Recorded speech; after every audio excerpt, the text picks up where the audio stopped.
Hey everyone, welcome back to another video. In today's video, I'll show you how to create a Steam account and fix sign-up issues.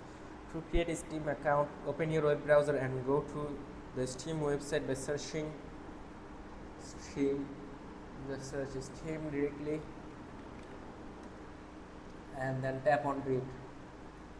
Then you have to tap onto this, like install Steam, or you can log in to your Steam account.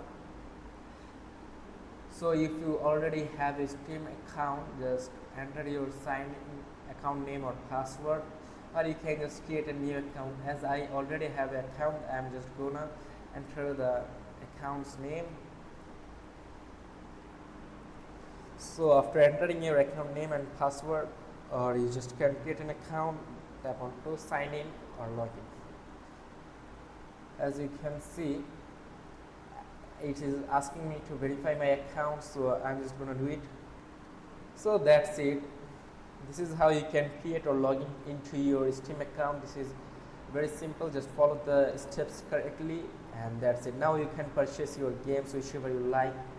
Just tap onto them or search here manually and then purchase them. So if this video is helpful, make sure to like and subscribe for more videos like this. See you in the next video.